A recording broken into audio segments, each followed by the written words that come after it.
نحمده ونصلي على رسوله الكريم اما بعد فاعوذ بالله من الشيطان الرجيم بسم الله الرحمن الرحيم رب اشرح لي صدري ويسر لي امري واحلل عقدة من لساني يفقهوا قولي۔ طہارت کا بیان، پانی کے احکام۔ کیونکہ پانی پاک کرنے والی چیز ہے تو ضروری ہے کہ یہ جانا جائے کہ کون سا پانی پاک کرتا ہے۔ نماز کے لیے وضو شرط ہے، وضو کے بغیر نماز قبول نہیں ہوتی۔ اسی طرح وضو کے لیے پانی کا پاک ہونا شرط ہے۔ حضرت ابو سعید خدری رضی اللہ عنہ فرماتے ہیں، رسول اللہ صلی اللہ علیہ وسلم سے سوال کیا گیا، کیا ہم بدع کے کنویں سے وضو کر سکتے ہیں؟ یہ ایسا کنواں ہے جس میں بدبودار اشیاء پھینکی جاتی۔ بدع کا کنواں ڈھلوان پر تھا اور بارش وغیرہ کا پانی ان چیزوں کو بہا کر کنویں میں لے جاتا۔ نبی صلی اللہ علیہ وسلم نے فرمایا، الماء طہور لا ينجسہ شیء، پانی پاک ہے اور اس میں دوسری چیزوں کو پاک کرنے کی صلاحیت ہے، اسے کوئی چیز ناپاک نہیں کرتی۔ یعنی پانی تو خود پاک کرنے والا ہے، پانی کو کوئی چیز ناپاک نہیں کرتی۔ تو اس کا معنی کیا ہے؟ آگے اس کی وضاحت دیکھیں گے۔ معلوم ہوا کہ کنویں کا پانی پاک ہے، اگرچہ اس میں چھوٹی موٹی چیزیں ہوا سے اڑ کے پتے وغیرہ اور بعض بظاہر گندی نظر آنے والی چیزیں گر بھی جائیں تو بھی جب تک اس کا رنگ نہ بدلے، ذائقہ نہ بدلے، اس کی اسمیل نہ بدلے تو پانی پاک ہی رہتا ہے۔ صرف کسی چیز کے پانی میں گر جانے سے پانی ناپاک نہیں ہوتا۔ نبی صلی اللہ علیہ وسلم نے فرمایا، دریائی اور سمندری پانی پاک کرنے والا یعنی بہتا پانی، اور اس کا مردار یعنی مچھلی حلال ہے۔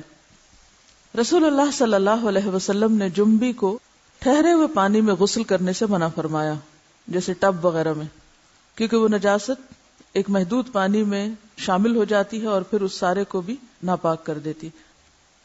نبی صلی اللہ علیہ وسلم نے کھڑے پانی میں پیشاب کرنے اور غسل کرنے سے منع فرمایا ہے، کیونکہ جب پانی ایک جگہ کھڑا رہتا ہے اور پھر اس میں نجاست چلی جائے تو وہ بھی ناپاک ہو جاتا ہے۔ نبی صلی اللہ علیہ وسلم نے کھڑے پانی میں پیشاب کرنے اور وضو کرنے سے منع فرمایا ہے۔ اب ایک طرف یہ ہے کہ کنویں میں کوئی چیز چلی جائے تو کنواں ناپاک نہیں ہوتا، اور دوسری طرف یہ ہے کہ کھڑے پانی میں غسل کرنا اور وضو کرنا اور پیشاب کرنا جو ہے وہ منع ہے۔ تو یہ دو باتیں کیا باتیں ہوئیں؟ تو بات یہ ہے کہ کنویں کا پانی اگرچہ ایک محدود جگہ پر ہوتا ہے، لیکن آپ نے دیکھا ہوگا کہ جو پانی نکلتا چلا جاتا ہے نیا پانی اس میں آتا چلا جاتا ہے۔ تو بظاہر ساکن نظر آنے والا پانی اصل میں ساکن ہوتا نہیں ہے۔ جو پانی سطح پر ہوتا ہے وہ دائیں سے بائیں یا بائیں سے دائیں چل رہا ہوتا ہے، لیکن جو پانی کنویں کے اندر ہوتا ہے تو وہ نیچے سے اوپر چل رہا ہوتا ہے، لیکن وہ بھی ایک طرح سے حرکت میں ہوتا ہے۔ یہاں یہ لکھتے ہیں کہ کنویں کا پانی بھی ساکن ہوتا ہے، اس کے باوجود پاک ہوتا ہے اور پاک کرتا ہے۔ میں ان سے اتفاق نہیں کرتی کہ ساکن ہوتا ہے، ساکن نہیں ہوتا، محدود جگہ پر ہوتا ہے، لیکن مسلسل اس میں حرکت ہوتی رہتی ہے۔ اس کی وجہ یہ ہے کہ اس کی مقدار قلتین 227 کلو گرام سے زیادہ ہوتی، یعنی 227 کلو سے زیادہ پانی اگر کہیں ہو اور کوئی نجاست اس میں گر جائے جس سے اس پورے پانی کا نہ رنگ تبدیل ہو، نہ ذائقہ اور نہ بو، تو اس سے پانی ناپاک نہیں ہوتا۔ لیکن اگر اس سے کم مقدار والے پانی میں اور پانی ایک جگہ ٹھہرا ہو یا کسی محدود جگہ پر ہو جیسے کنویں میں ہوتا ہے اور نجاست گر جائے تو اس سے ان تینوں چیزوں پہ فرق پڑ سکتا ہے، یہ تینوں میں سے کسی ایک چیز پر، لہذا اس سے پھر پاکی حاصل نہیں ہو سکتی۔ اس سے غسل یا وضو نہیں کرنا چاہیے، خواہ اس کا وصف تبدیل ہو یا نہ ہو۔ یاد رہے کہ 1 کلو گرام 1 سیر 8 تولے کے برابر ہوتا ہے، یعنی سیر سے زیادہ ہوتا ہے۔ تو اس سے کیا بات سمجھ میں آئی آپ کے؟ ایک بنیادی اصول یاد رکھیے کہ جب تک کسی پانی کا رنگ اور ذائقہ اور بو تبدیل نہ ہو تو پانی بظاہر دیکھنے میں اگر صاف ستھرا ہے تو اس کو آپ کیا کنسیڈر کریں گے؟ پاک ہی کنسیڈر کریں گے۔ دوسری بات یہ کہ بہتا پانی پاک ہوتا ہے۔ تیسری بات ہے کہ اگر پانی ٹھہرا ہوا ہو لیکن اس کی مقدار 227 کلو گرام سے زیادہ ہو تو پھر اس میں اگر کوئی چیز چھوٹی موٹی پڑ بھی جائے تو وہ پانی اس چیز کو بھی پاک کر دیتا ہے، اور بحیثیت مجموعی پانی پر کوئی اثر نہیں پڑتا اگر اس کا رنگ، ذائقہ اور بو میں تبدیلی نہ ہو۔ رفع حاجت کے آداب۔ بیت الخلاء میں جاتے وقت کی دعا۔ حضرت انس رضی اللہ عنہ فرماتے ہیں کہ رسول اللہ صلی اللہ علیہ وسلم جب رفع حاجت کے لیے بیت الخلاء میں داخل ہونے کا ارادہ کرتے تو فرماتے، کب پڑھتے؟ جب داخل ہونے کا ارادہ کرتے، اندر جا کے نہیں، جب داخل ہونے کا ارادہ کرتے. اللہم انی اعوذ بک من الخبث والخبائث، اے اللہ تحقیق میں تیری پناہ پکڑتا ہوں نر اور مادہ ناپاک جنوں کے شر سے. رسول اللہ صلی اللہ علیہ وسلم نے فرمایا بیت الخلاء جنوں اور شیطانوں کے حاضر ہونے کی جگہ ہے. جب تم بیت الخلاء میں جاؤ تو کہو اعوذ باللہ من الخبث والخبائث، اللہ کی پناہ لیتا ہوں نر اور مادہ خبیث جنوں کے شر سے. بیت الخلاء سے نکلتے وقت کی دعا. حضرت عائشہ روایت کرتی ہیں کہ جب رسول اللہ صلی اللہ علیہ وسلم بیت الخلاء سے نکلتے تو فرماتے غفرانک، اے اللہ میں تجھ سے بخشش چاہتا ہوں. کیونکہ بیت الخلاء کے اندر ذکر نہیں کیا جاتا، یعنی نہ تو قرآن پڑھا جاتا ہے اور نہ ہی ذکر کیا جاتا ہے، تو وہ وقت جو ذکر کے بغیر اندر گزرتا ہے جب اس سے انسان فارغ ہو کے باہر آتا ہے تو اس وقت بہترین ذکر پھر کیا ہے؟ غفرانک، کہ اتنی دیر جو تجھ سے دور رہے تو اس پر ہم تیری بخشش چاہتے ہیں. رفع حاجت کے مسائل. نبی صلی اللہ علیہ وسلم نے فرمایا جب تم قضائے حاجت کو آؤ تو قبلے کی طرف منہ کرو نہ پیٹھ، یعنی نہ منہ نہ پیٹھ، قبلہ رخ ہو کر نہ بیٹھو، قبلے کے ادب اور احترام کی وجہ سے. نبی صلی اللہ علیہ وسلم نے گوبر اور ہڈی کے ساتھ استنجا کرنے سے منع فرمایا. نبی صلی اللہ علیہ وسلم نے فرمایا 2 لعنت کا سبب بننے والے کاموں سے بچو. صحابہ کرام نے پوچھا وہ کیا ہیں؟ آپ نے فرمایا لوگوں کے راستے میں اور سایہ دار درختوں کے نیچے رفع حاجت کرنا. راستے میں رفع حاجت اور سایہ دار درخت کے نیچے رفع حاجت، یہ 2 کام ایسے ہیں جن کے کرنے والے پر آپ صلی اللہ علیہ وسلم نے لعنت بھیجی. کیوں؟ ایسا کرنے والا دوسروں کے لیے اذیت اور تکلیف کا سبب بنتا ہے. تو پھر آپ سوچیے کہ جو لوگ واش روم میں جا کر فلش نہ کریں، کموڈ کے اوپر پیشاب کے چھینٹے چھوڑ آئیں یا باتھ روم کا فرش گندا چھوڑ آئیں، ان کے لیے کیا ہوگا؟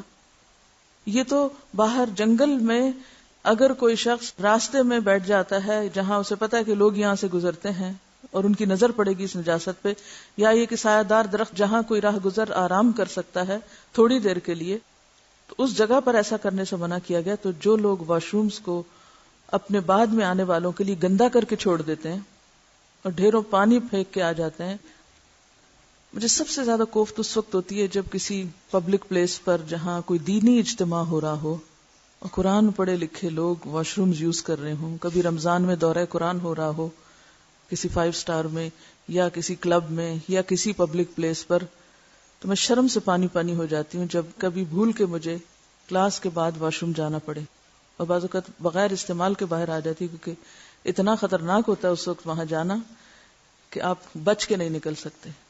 اور یہ صرف چند لوگوں کی نادانی کی وجہ سے ہوتا ہے. لوگوں کو شاید کموڈ یوز ہی نہیں کرنا آتا، جس کی وجہ سے بعض لوگ سیٹ پہ پاؤں رکھ کے بیٹھ جاتے ہیں اور وہ گندی سیٹ چھوڑ کے آ جاتے ہیں، پاؤں کے نشان اس، بعض اوقات وہ سیٹ کے اوپر جو رنگ ہے اس کو توڑ ڈالتے ہیں.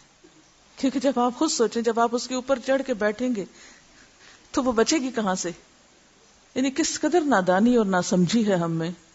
سیوک سینس نہیں ہے نا، رہنے سہنے کے معمولی ادب آداب جو ماؤں کو گھروں میں بچوں کو پیدا ہوتے ہی سکھانے چاہیے وہ بھی نہیں سکھائے، جس کے نتیجے میں ہم یہ سب حرکتیں کرتے ہیں. اسی طرح اگر آپ صلی اللہ علیہ وسلم نے بول و براز سے منع کیا راستوں میں، تو جو خواتین اپنے پیڈ ننگے چھوڑ آتے ہیں کسی بھی ٹوائلٹ میں یا کسی بھی کموڈ میں پھینک کے اس کو بند کر دیتے ہیں اور آ کے سویپرز نکالتے ہیں، کیونکہ اس کا بھی بارہا ایکسپیرینس ہوا ہے کہ لڑکیاں بے احتیاطی برتتی ہیں، ایسی چیزیں کموڈ میں پھینک دیتی ہیں یا کسی ایسی جگہ پہ رکھ دیتی ہیں کہ پانی کے بہاؤ کے ساتھ وہ نالی میں چلا گیا، اور پھر سویپرز آ کے بےچارے ہاتھوں سے نکالتے ہیں، مشینوں سے نکالتے ہیں اور آ کہتے بی بی یہ نکلا ہے. اس وقت بی بی کی کیا حالت ہوتی ہے، سر پیٹنے کو جی چاہتا ہے. تو یہ سب کام ہم اپنے نادانی اور جہالت میں کرتے ہیں، تو رحمت کہاں سے آ سکتی ہے؟ آپ صلی اللہ علیہ وسلم تو ایسے لوگوں پہ لعنت فرما رہے ہیں. تو ہمیں تو زندگی گزارنے کی جو بالکل ابتدائی چیزیں ہیں وہ بھی نہیں پتا. ہم کس طرح کے مسلمان ہیں؟ طہارت تو نصف ایمان ہے. میں سمجھتی ہوں جانور بھی شاید اس طرح نہ کرتے، جیسی حرکتیں بعض اوقات انسان کرنے لگتے ہیں. اسی لیے تو پھر اسفل سافلین کہا گیا. تو بڑی بڑی کتابیں پڑھنے کو کوئی فائدہ نہیں اگر ہمارے دینی مدارس صاف نہیں، اور دین پڑھنے پڑھانے والے جہاں پر جائیں وہ واش روم کو صاف حالت میں چھوڑ کے نہ نکلیں کہ جو دوسرے کے لیے قابل استعمال ہو.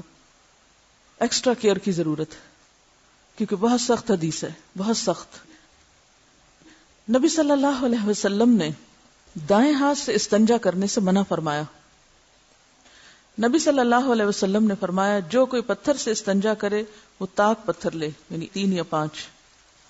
اب یہ پتھر یا ڈھیلا یا اس طرح کی چیزیں کیوں یہاں ذکر کی گئی ہیں؟ کیونکہ آپ صلی اللہ علیہ وسلم کی تعلیم صرف شہر میں اور گھروں میں رہنے والے لوگوں کے لیے نہیں ہے، یہ ہر ایک کے لیے. اور بعض اوقات آپ گھروں میں ساری فیسلٹی رکھتے ہوئے بھی کبھی سفر پر ہوتے ہیں اور کسی ایسی جگہ پر آپ کو ضرورت پیش آ جاتی ہے کہ جہاں نہ قریب کوئی واش روم ہے، نہ کوئی ٹوائلٹ ہے، نہ پانی ہے، نہ کچھ ہے. تو آپ کو پتہ تو ہونا چاہیے کہ اب مجھے طہارت کیسے کرنی ہے اپنی، کیونکہ بعض اوقات جب لوگوں کو پتہ نہیں ہوتا تو وہ اہتمام بھی نہیں کرتے. پھر تو آپ صلی اللہ علیہ وسلم کی تعلیم بالکل نیچرل ہے، فطری ہے. اس لیے ان مسائل کو بھی اچھی طرح معلوم کر لینا چاہیے اگر کبھی روٹین سے ہٹ کر دوسرے طریقے پر صفائی کی ضرورت پیش آئے. آپ ٹوائلٹ پیپر بھی یوز کر سکتے ہیں، لیکن جو صفائی مٹی سے ہوتی ہے وہ خالی ٹوائلٹ پیپر سے نہیں ہو سکتی. لیکن جہاں مٹی نہ ہو، کیونکہ بعض جگہ ایسی ہوتی ہیں، مثلاً اگر آپ ویسٹ میں جائیں تو وہاں انہوں نے واش روم شاورز نہیں لگائے ہوتے کہ جس سے آپ اپنے آپ کو دھو سکیں. تو اس کا ایک طریقہ تو یہ ہو سکتا ہے کہ جیسے عام طور پہ جو وٹامنز وغیرہ کی چھوٹی چھوٹی شیشیاں ملتی ہیں نا جن کے اوپر ڈھکن بھی ہوتا ہے، تو ان کو آپ اپنے بیگ میں رکھ سکتے ہیں اور ٹشو سے صاف کر کے تو پانی بھی ساتھ تھوڑا سا استعمال کر لیں کہ جو پھر کموڈ سے باہر نہ گرے. کیونکہ یہ نان مسلمز پر بھی ایک بہت ہی برا امپریشن چھوڑنے والی بات ہوگی کہ آپ ٹوائلٹ سے نکلیں اور آپ کے بعد سیٹ کے اوپر یا سیٹ کے نیچے پانی گرا ہوا ہو، تو اس سے بھی آپ طہارت کر سکتے ہیں. لیکن اگر کبھی ایسا بھول جائے، یعنی کہ آپ چھوٹی سی شیشی بھی رکھ لیں نا بند ڈھکن کی، ہلکی سی پلاسٹک کی، تو کبھی مشکل. بعض لوگ ڈسپوزیبل بوتلیں لے لیتے ہیں، پانی پی لیا، بوتل لے لی اور بوتل ٹوائلٹ کے اندر ہی چھوڑ کے آ گئے. وہ بھی ایک بدنما نظارہ پیش کرتی. یا تو آپ اس کو کسی ایسی جگہ کسی ٹھکانے لگائیں کہ اس کی جو بظاہر لک ہے وہ خراب نہ ہو. تو یہ چھوٹے چھوٹے ایٹیکیٹس ہیں، مینرز ہیں جو آپ کے چلنے پھرنے کو، جو آپ کے رہن سہن کو، جو آپ کے عمل معاملے کو خوبصورت بناتے ہیں. اور یہ آپ کی چلتی پھرتی تبلیغ ہو جاتی ہے. وہاں آپ بیٹھ کے کتاب الطہارہ نہ بھی پڑھائیں تو آپ کے عمل سے لوگوں نے طہارت سیکھ لی. نبی صلی اللہ علیہ وسلم نے 3 ڈھیلوں سے استنجا کرنے کا حکم دیا. رسول اللہ صلی اللہ علیہ وسلم نے 3 ڈھیلوں سے کم کے ساتھ استنجا کرنے سے منع فرمایا کیونکہ اس سے پوری طرح نجاست صاف نہیں ہوتی. نبی صلی اللہ علیہ وسلم جب رفع حاجت کو جاتے تو اتنی دور جا کر بیٹھتے کہ کوئی آپ کو نہ دیکھ سکتا. آپ صلی اللہ علیہ وسلم پانی کے ساتھ استنجا فرماتے تھے. نبی صلی اللہ علیہ وسلم نے سوراخ میں پیشاب کرنے سے منع فرمایا. یہ کوئی بھی کسی جانور کا مسکن ہو سکتا ہے، تو جانور کو اذیت دینا بھی تو درست نہیں. کیا آپ چاہیں گے آپ کے گھر میں کوئی نجاست پھینکے؟ تو آپ سوراخ میں اگر نجاست ڈال رہے ہیں تو اس کا مطلب کہ کسی جانور کے گھر میں نجاست ڈال رہے ہیں. ان کا بھی زمین پہ جینے کا حق ہے، اور یہ بھی ہو سکتا ہے کہ پلٹ کے وہ نکل کے پھر کاٹ لے آپ کو. حضرت عبداللہ بن عمر فرماتے ہیں کہ رسول اللہ صلی اللہ علیہ وسلم پیشاب کر رہے تھے کہ ایک آدمی نے آپ کو سلام کیا مگر آپ نے اس کا جواب نہ دیا. اس سے کیا پتہ چلتا ہے کہ رفع حاجت کی حالت میں باتیں کرنا منع ہے. اگر سلام منع ہے تو باقی باتیں بھی منع ہے. نبی صلی اللہ علیہ وسلم نے غسل خانے میں پیشاب کرنے سے منع فرمایا، یعنی غسل خانے کی زمین پر پیشاب کرنے سے منع فرمایا. کیوں؟ اس لیے کہ پھر اسی کے اوپر پانی اور پڑے گا اور زمین پہ چھینٹیں پلٹ کے آپ ہی کے اوپر آئیں گی اور آپ پاک ہونے کی بجائے ناپاک ہو کے نکلیں گے. اب دیکھیے کہ ایسے مقامات پر ہمیں کوئی انسان نہیں دیکھ رہا ہوتا، یہ ہمارا اور خدا کا معاملہ ہوتا ہے، اور ایسے مواقع پر ہی انسان کا اصل تقوی سامنے آتا ہے کہ وہ خود کو اور دوسروں کو ناپاکی سے کس طرح بچائے.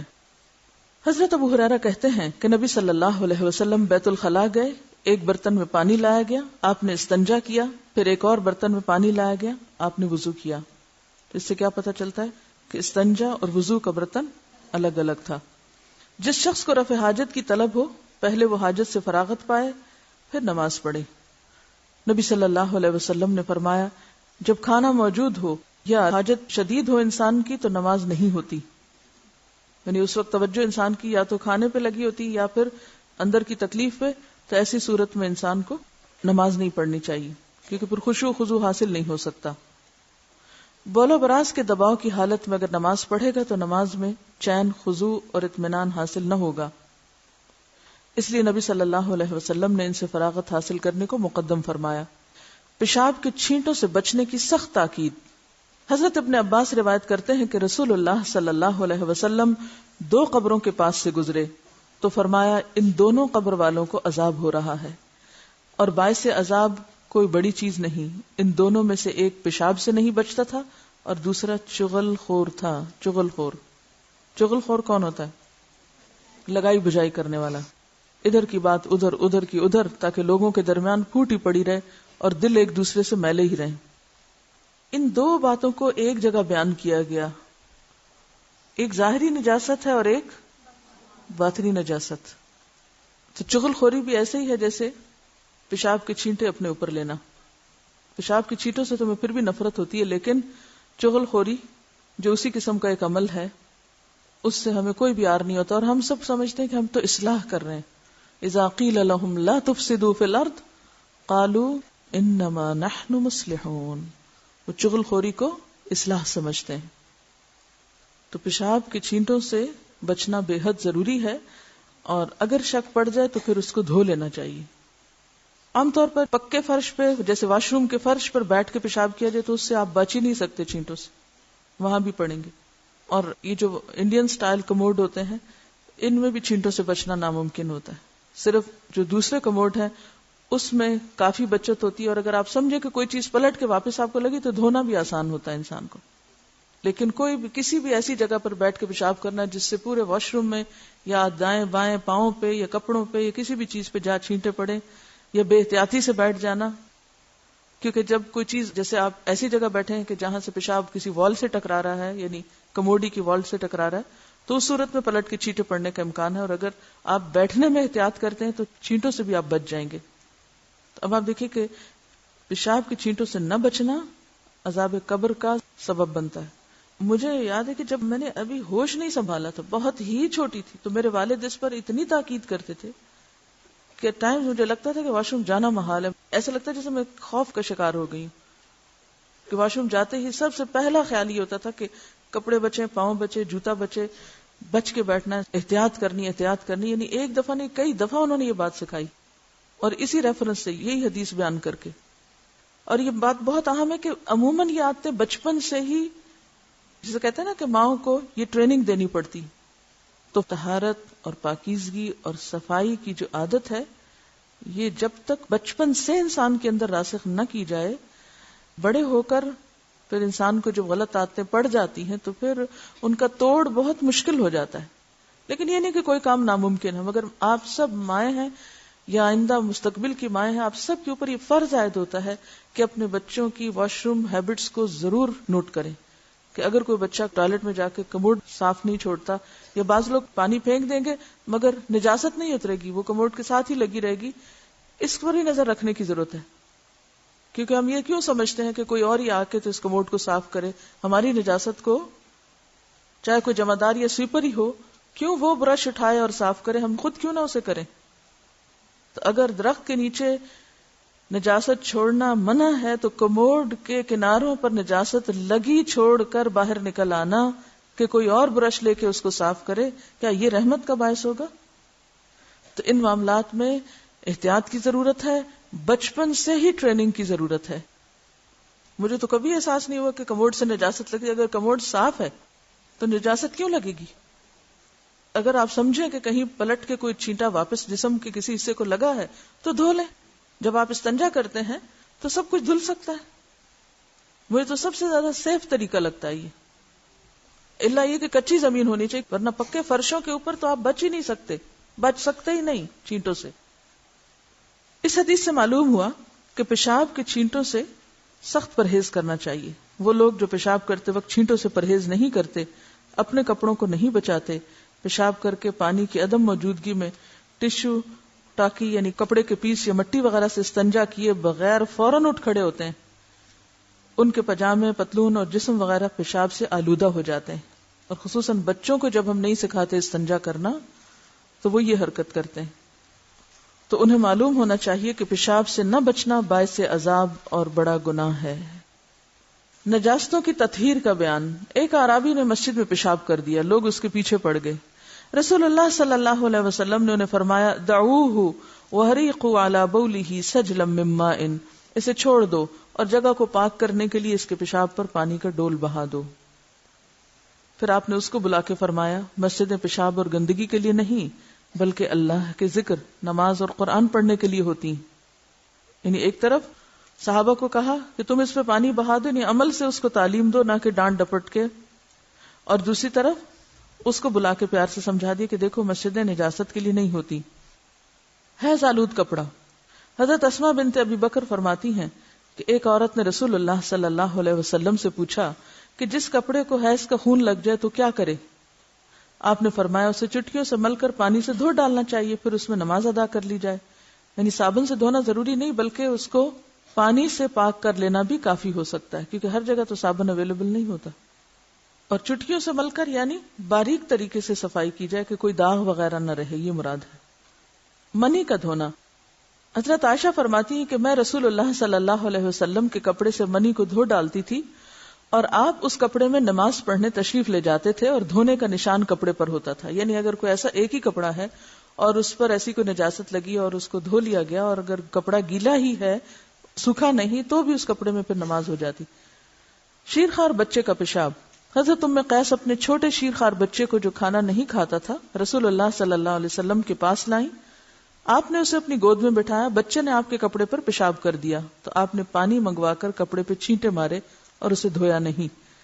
یعنی وہ بچہ جو ابھی کوئی بھی سالڈ نہیں لیتا پہلے 3 مہینے میں، اور لڑکا ہے اس کا پیشاب اڑ کے دور تک چلا گیا تو وہ ساری جگہ کو دھونا بھی مشکل ہوتا ہے، تو ایسی صورت میں اگر اس کے اوپر سپرنکل کر دیا جائے ہلکا ہلکا تو اس سے طہارت کی فیلنگ آ جائے گی۔ لڑکی کا پیشاب جو ہے وہ اس سے برعکس ایک جگہ پر اکٹھا ہوتا ہے تو اس جگہ کو دھونے کے لیے کہا گیا۔ لیکن لڑکا ہو یا لڑکی جب سالڈز لینا شروع کر دیں تو اس کے بعد ان کا پیشاب بھی اس طرح نہیں صاف ہوتا بلکہ اس کو بھی پراپر طریقے سے دھو کر صاف کرنا پڑے گا۔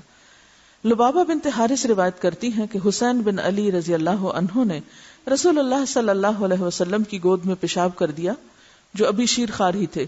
میں نے عرض کیا کوئی اور کپڑا پہن لیں اور تہبند مجھے دے دیں تاکہ میں اسے دھو دوں، تو آپ نے فرمایا لڑکی کا پیشاب دھویا جاتا ہے، لڑکے کے پیشاب پر چھینٹے مارے جاتے ہیں کیونکہ وہ دور تک سپرنکل ہو جاتا ہے، ایک طرح سے سپریڈ ہو جاتا ہے، تو اس لیے اس کا دھونا جو ہے وہ ضروری نہیں کیونکہ نجاست بکھر جاتی ہے یا تھوڑی رہ جاتی ہے، جبکہ لڑکی کا پیشاب ایک جگہ ہوتا ہے تو وہ ساری نجاست ایک ہی جگہ اکٹھی ہو کے یعنی کنسنٹریٹ ہو جاتی ہے تو اس کو دھونا ضروری ہے۔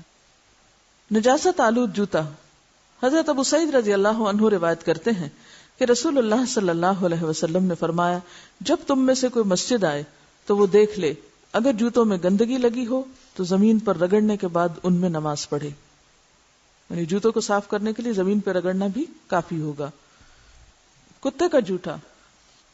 حضرت عبداللہ بن مغفل سے روایت ہے کہ رسول اللہ صلی اللہ علیہ وسلم نے فرمایا اگر کتا کسی برتن میں پانی وغیرہ پی لے تو برتن کو 7 بار پانی سے دھو ڈالے اور پہلی بار مٹی سے مانجے، کیونکہ مٹی پاک کرنے والی چیز ہے، اس کے جرمز وغیرہ کو صاف کر دے گی، اسٹرلائز کر دے گی۔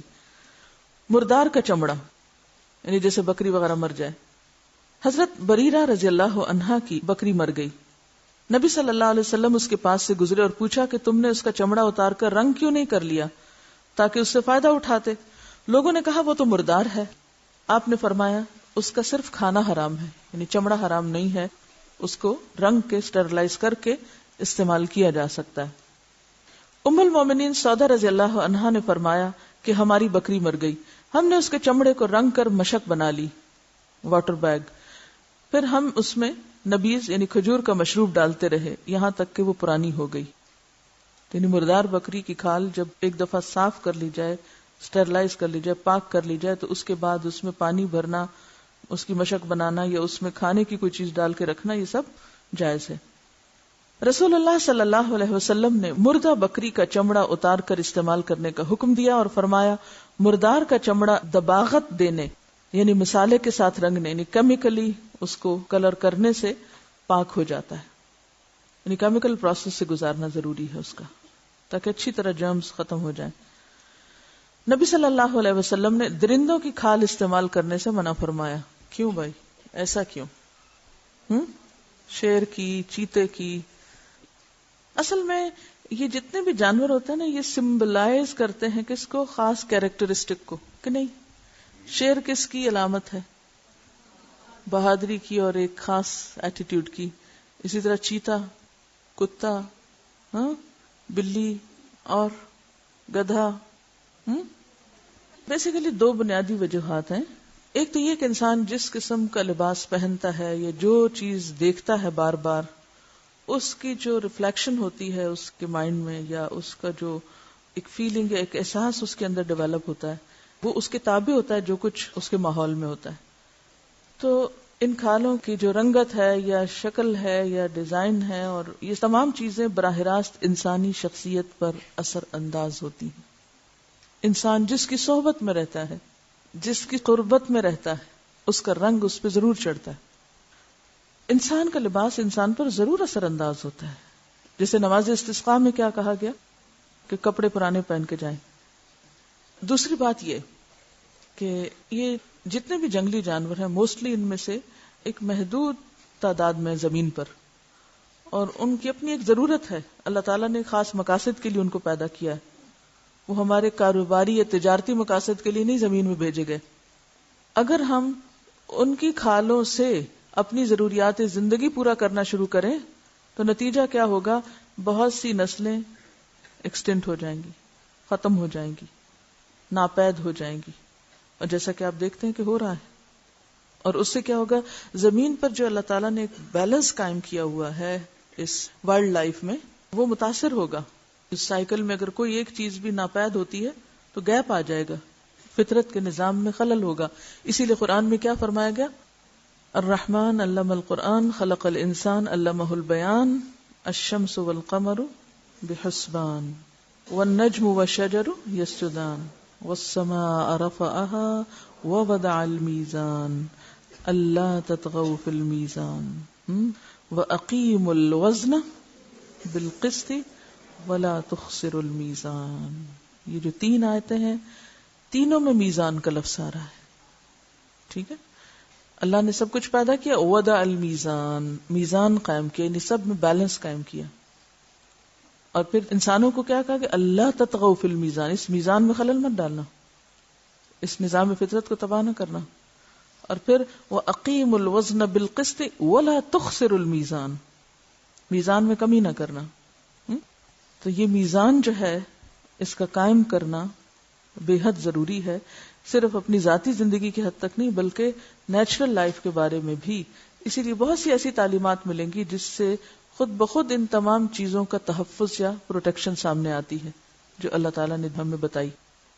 یہ کہہ رہی ہے کہ ویسٹ میں جب ویمن لب یعنی عورتوں کی آزادی کی تحریکیں چلائی گئیں تو خاص طور پر اس چیز کو انکریج کیا گیا کہ وہ ایسے ڈریسز پہنے کہ جن کے اوپر چیتا پرنٹ ہو، یعنی چیتے کی سکن جیسا پرنٹ ہو یا اور اسی طرح کے پرنٹ ہو، تاکہ وہ اپنے آپ کو سپریسڈ یا مظلوم یا مسکین نہ سمجھے بلکہ مضبوط، طاقتور اور بہادر قرار پائیں، یعنی چیتے کی کھال جیسے کپڑے پہن کے. تو اب آپ دیکھیں کہ اس طرح کے رنگ اور پرنٹ بہت دفعہ شاید آپ نے بھی پہنا ہو، اور خصوصاً کوٹ وغیرہ میں آپ نے دیکھا ہوگا یہ پرنٹ بہت ہوتا ہے، بلینکٹس وغیرہ کے اوپر بھی. تو اب بہت سے لوگ اس کو استعمال کرتے ہیں مگر اس کے پیچھے جو روح ہے یا جو مقصد ہے وہ نہیں جانتے. لیکن ایک بات یاد رکھیے کہ صرف شیر کی کھال پہننے سے کوئی شیر نہیں بن سکتا جب تک آپ شیر پیدا نہ ہو. جو چیز خود استعمال کریں گے وہ چیز جب پاک ہو گئی تو اس کو بیچ بھی سکتے ہیں. ٹھیک ہے نا، مردہ بکری تو نہیں بیچیں گے آپ، لیکن آپ کھال اتار کے اس کو صاف کر کے محنت کریں گے نا اس پر، تو پھر اس کی حیت تبدیل ہو گئی. اب جس چیز کا استعمال جائز ہے اس کا پھر بیچنا بھی جائز ہو جائے گا. کہتے ہیں کہ کراکوڈائل سکن اور سنیک سکن کے جو جوتے اور پرس وغیرہ بنتے ہیں تو یہ بھی ظاہر ہے کہ صرف کپڑوں کی بات نہیں ہے، ان کا استعمال منع ہے. ان کو جینے دیں ہم نا، سٹف کر کے لگا لیتے ہیں. مجھے سمجھ نہیں آتی کہ گھر کو جنگل کیوں بناتے ہیں. فطری طبیعت گوارا نہیں کرتی ایسے وائلڈ اینیملز کو گھر میں رکھنا. اللہ تعالیٰ نے جنگلی جانوروں کے بھی حقوق پروٹیکٹ کیے ہیں. جب ایسے جانوروں کو شکار کیا جاتا ہے تو اس وقت ان کو بہت ٹارچر بھی کیا جاتا ہے بعض اوقات اصل حالت میں سکن لینے کے لیے، ورنہ تو اگر آپ دور سے کچھ ماریں گے یا کچھ تو سکن کٹ جائے گی، پٹ جائے گی، وہ مقصد پوری طرح حاصل نہیں ہوگا. بہرحال بات پھر وہیں پر آ جاتی ہے کہ اللہ کے ہر کام میں مصلحت ہے، ہر حکم کے پیچھے کوئی حکمت ہے. ہمارے لیے کیا حکم ہے؟ سمینا و اطانا. بلی کا جوٹا، رسول اللہ صلی اللہ علیہ وسلم نے فرمایا بلی کا جوٹا پاک ہے سونے چاندی کے برتن میں کھانا. حضرت ام سلمہ روایت کرتی ہیں کہ رسول اللہ صلی اللہ علیہ وسلم نے فرمایا جو شخص سونے چاندی کے برتنوں میں کھاتا پیتا ہے وہ اپنے پیٹ میں دوزخ کی آگ جمع کرتا ہے. خاص طور پہ چاندی کے جو کٹورے اور چاندی کے گلاس، اور بعضوں کا سونے کو تو نہیں ہوتے لیکن چاندی کے وہ نسل در نسل جہیز میں نشانیوں کے طور پر آگے سے آگے دیے جاتے ہیں. اسی طرح گولڈ کوٹڈ سپونز وغیرہ بھی بہت عام ہو گئی ہیں، اور سپونز کیا کراکری کے اوپر آپ نے دیکھا ہوگا گولڈ پلیٹنگ، یعنی کنارے وغیرہ بھی ہیں. تو ایسی چیزوں سے حد الوسع بچنا چاہیے. اگرچہ وہ پورا گولڈ نہیں ہے لیکن ایون کچھ حصہ تو گولڈ کا ہے نا، اگر وہ اصلی گولڈ ہے.